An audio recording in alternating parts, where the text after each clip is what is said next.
sebelum itu kita ngapain ya? Nah, bagaimana kalau kita yel-yel dulu, biar semua pada yang nonton ini pada semangat dan semangat untuk belajarnya. Oke. Guys. Ame-ame belalang rica-rica, kami kelompok 5 belajar informatika. Ame-ame belalang rica-rica, kami kelompok 5 belajar informatika. Tepuk semangat. Semangat. Definisi topologi jaringan. Topologi jaringan adalah sistem yang terdiri atas beberapa komputer yang dirancang untuk berbagi sumber daya komunikasi dan mengakses informasi penting. Menurut Abdul Qadir, mendefinisikan jaringan komputer sebagai hubungan antara dua atau lebih simpul yang bertujuan pertukaran data. Dari pengertian tersebut dapat disimpulkan jika topologi jaringan adalah cara menghubungkan beberapa komputer sehingga menciptakan sebuah jaringan komputer. Topologi jaringan memiliki berbagai manfaat. Yang pertama, mengatur hubungan perangkat. Yang kedua, menentukan rute data. Yang ketiga, meningkatkan keamanan jaringan. Dan yang terakhir, yaitu meningkatkan efisiensi dalam proses pengambilan data. Nah, di sini saya akan menerangkan mengenai topologi bus. Nah, seperti ini gambarnya. Ini terlalu kecil ya. Editor, tolong dibesarin dong. Nah, udah besar kan? Nah, jadi topologi bus itu sendiri adalah topologi yang semua perangkatnya terhubung ke dalam satu kabel pusat yang disebut dengan bus ataupun backbone. Nah, karakteristik dari topologi bus itu sendiri yang pertama yaitu memiliki kabel utama untuk proses pusat lalu lintas data. Nah, yang kedua itu mudah untuk proses instalasi. Dan yang ketiga, jika ada salah satu segmen kabel putus, maka seluruh jaringan akan terhenti. Nah, lanjut yuk untuk kelebihan dan kekurangan topologi bus itu sendiri.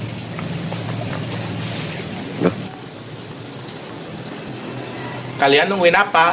Pasti nungguin kelebihan sama kekurangan topologi bus itu ya.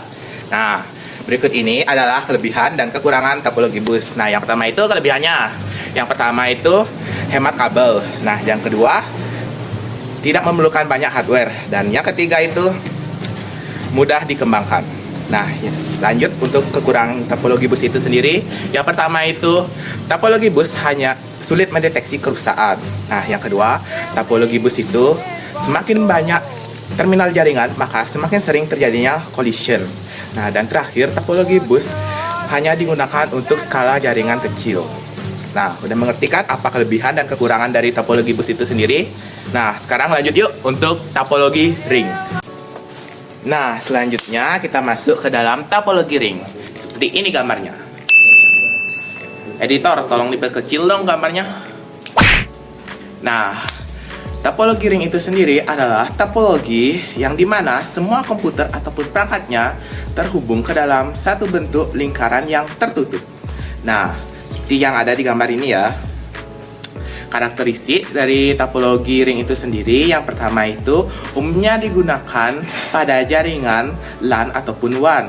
Yang kedua, pergerakan data umumnya berjalan searah. Dan yang ketiga itu jarang terjadi tabrakan data karena berjalan dalam satu arah. Nah, ayo sekarang kita lanjut ke kelebihan dan kekurangan dari topologi ring. Nah, berikut ini ada kelebihan dan kekurangan dari topologi ring. Yang pertama yaitu ada kelebihan. Yang pertama yaitu mudah dirancang dan diimplementasikan. Yang kedua, performa yang baik bahkan untuk dialiri data yang berat. Dan yang ketiga sekaligus yang terakhir yaitu mudah untuk melakukan konfigurasi ulang. Nah, ada juga kekurangan dari topologi ring itu sendiri. Yang pertama yaitu rentan terhadap kesalahan. Kedua, pengembangan jaringan lebih kaku. Dan yang terakhir sekaligus yang ketiga yaitu kinerja jaringan yang lambat karena bergantung kepada node yang terdapat pada jaringan. Ada topologi start. Apa sih topologi start? Topologi star merupakan jaringan dari beberapa komputer yang memiliki koneksi dengan node yang berada di pusat atau di tengah-tengah. Karakteristiknya, yang pertama, mudah digunakan. Yang kedua, kabel yang dapat digunakan berupa lower grade. Yang ketiga, jika kabel lain terputus, maka jaringan yang lain tidak akan terganggu. Nah, adapun kelebihan dan kekurangannya. Kelebihan yang pertama yaitu mudah untuk menemukan suatu masalah pada jaringan. Yang kedua, kemudahan dalam mengelola dan memperluaskan topologi star. Yang ketiga, hub dapat berfungsi sebagai multiplexer. Nah, adapun kekurangannya, yang pertama, memerlukan banyak kabel. Yang kedua, biaya relatif mahal. Dan yang ketiga, menggunakan kabel UTP rentan terhadap gangguan. Nah, selanjutnya ada topologi tree. Apa sih topologi tree? Topologi tree memiliki kumpulan jaringan yang dihubungkan dengan bentuk bercabang, di mana setiap node memiliki satu node yang terhubung dari bawah. Nah, fungsi utama sendiri yaitu memberikan kerangka jaringan yang sistematis dengan efektif. Adapun karakteristik dari topologi tree, yang pertama, memiliki tingkatan dalam hierarki jaringan. Yang kedua, mempunyai backbone yang memiliki fungsi menjadi simpul utama yang menyambungkan jaringan. Yang ketiga, cocok digunakan untuk jaringan skala luas. Nah, adapun kekurangan dan kelebihan dari topologi tree. Kelebihan yang pertama yaitu menyediakan skalabilitas yang luas. Yang kedua, tahan terhadap gangguan. Yang ketiga, memelihara dan mengidentifikasi pada topologi tree itu lebih mudah. Nah, adapun kekurangannya, yang pertama, biaya relatif mahal. Yang kedua, mengelolanya lebih rumit. Dan yang ketiga, dapat melumpuhkan semua jaringan. Nah, pengertian dari topologi mesh. Topologi mesh adalah salah satu jenis topologi yang dimana setiap perangkat atau node itu langsung terhubung ke perangkat lainnya. Topologi mesh biasanya digunakan dalam jaringan yang memerlukan keandalan tinggi seperti jaringan militer, jaringan penyedia layanan internet, dan perusahaan besar.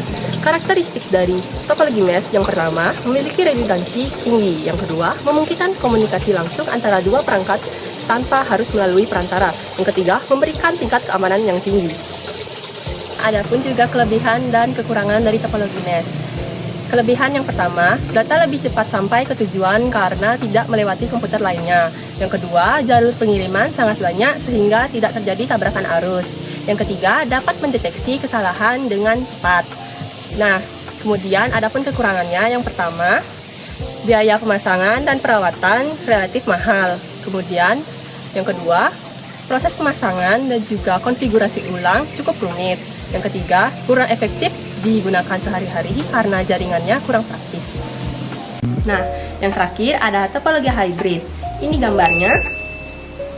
Kemudian saya akan menjelaskan tentang pengertian topologi hybrid. Topologi hybrid adalah topologi yang menggabungkan dua atau lebih topologi jaringan, seperti topologi ring, topologi star, dan topologi mesh. Pemilihan penggabungan topologi bergantung pada kebutuhan kinerja jaringan dan banyaknya komputer yang akan dihubungkan. Karakteristik dari topologi hybrid. Yang pertama, menyertakan setidaknya dua jenis topologi jaringan. Yang kedua, modelnya jauh lebih kompleks dengan tingkat kesulitan tinggi. Yang ketiga, cocok digunakan pada komputer dengan kebutuhan yang lebih kompleks. Juga kelebihan dan kekurangan dari topologi hybrid. Kelebihan yang pertama, jika salah satu node mengalami gangguan, tidak akan mempengaruhi kinerja jaringan secara keseluruhan. Yang kedua, meski lalu lintas data jaringan berbeda-beda, tetap dapat beroperasi dengan lebih baik. Yang ketiga, kecepatan transfer data cenderung stabil. Nah, adapun juga kekurangan dari topologi hybrid. Yang pertama, biaya cukup mahal karena untuk membuat topologi ini, kabel yang dibutuhkan itu cukup banyak. Yang kedua, pengolahannya cukup rumit.